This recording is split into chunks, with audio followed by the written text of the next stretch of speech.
معراج پاک کا یہ سفر کیسے ہوا، کس طرح ہوا؟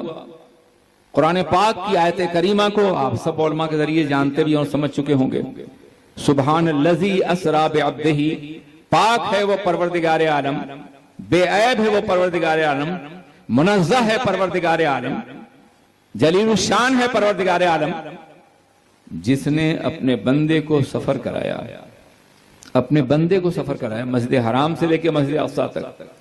سب سے پہلے اللہ نے اپنی تسبیح بیان کی تاکہ کسی انسان کے ذہن میں یہ شبہ بھی نہ پیدا ہو سکے کہ پیغمبر گرامی وقار کا یہ سفر کیسے ہوا اور کس طرح ہوا۔ سفر کرانے والا پروردگار عالم، اس کی قدرت ہے جو سفر میں شریک سفر ہے۔ اللہ اکبر۔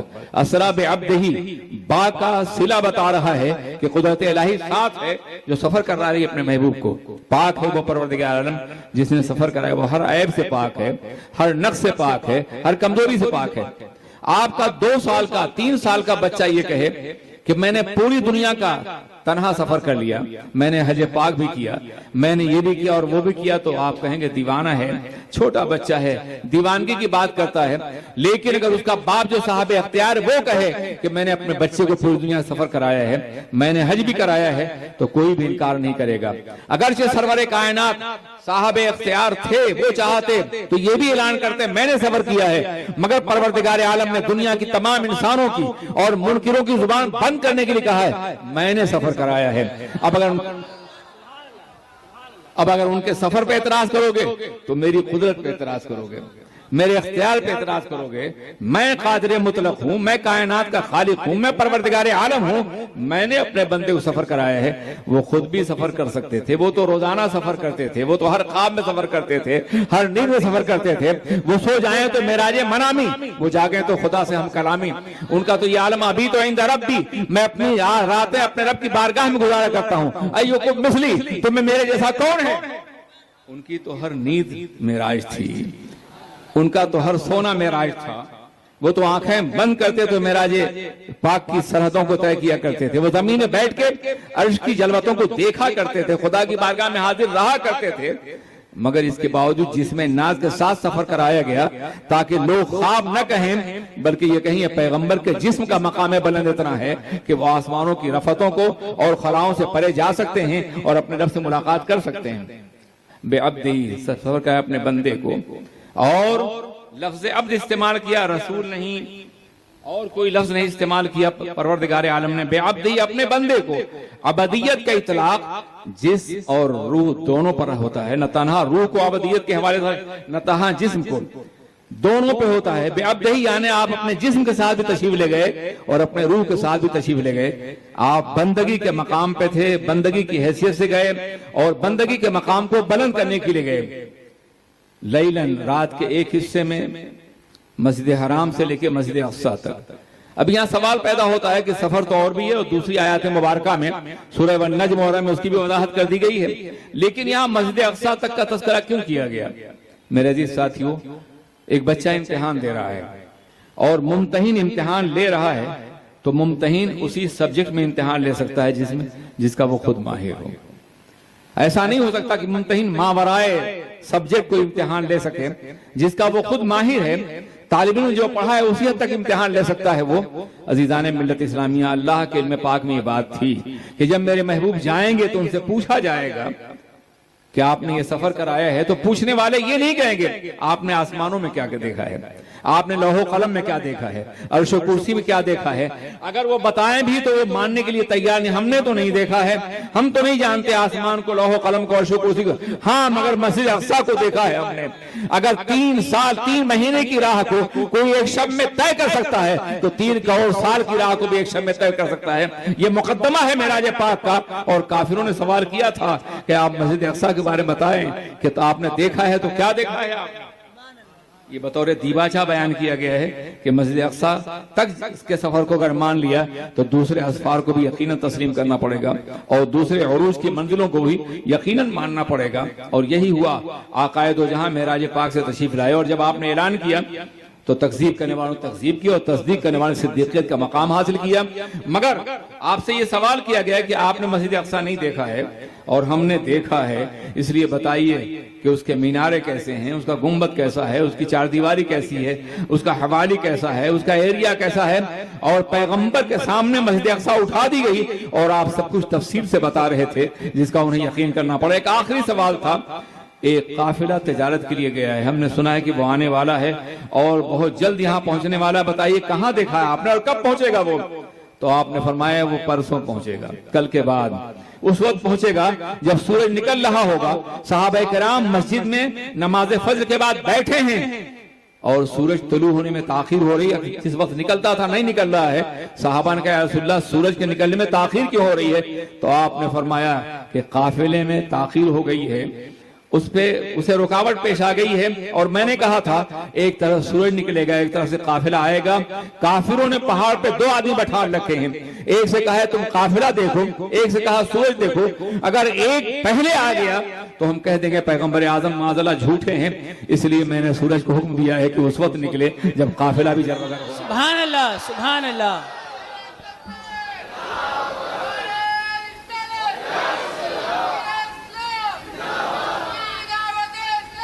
اور پھر دنیا کی نگاہوں نے دیکھا کہ قافلے کے پہاڑی کے دونوں مشاہدین ایک ساتھ چیخ اٹھتے طلع القافلہ وطلع الشمس، قافلہ بھی طلوع ہو چکا ہے اور سورج بھی نکل چکا ہے۔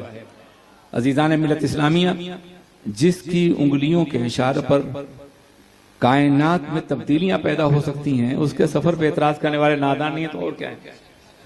میں عرض کرنا چاہتا ہوں، کبھی آپ نے دیکھا سرکار کے سفر کی بات کر رہے ہیں، ان کی عظمتوں کے حوالے سے بات کر رہے ہیں، آپ اندازہ کریں کہ آپ اگر مٹی کی قوت کا اندازہ کرنا چاہیں تو اسے پتھر سے ٹکرائیں، مٹی دھول بن جائے گی، ماننا پڑے گا پتھر زیادہ طاقتور ہے۔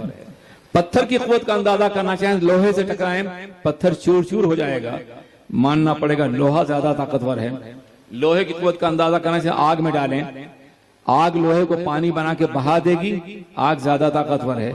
آگ کی قوت کا اندازہ کرنا ہے، پانی ڈالیں آگ بجھ جائے گی، کوئلہ بن جائے گی، ماننا پڑے گا کہ پانی زیادہ طاقتور ہے، اور اب پانی کی قوت کا اندازہ نہیں کر سکتے ہیں آپ دنیا میں۔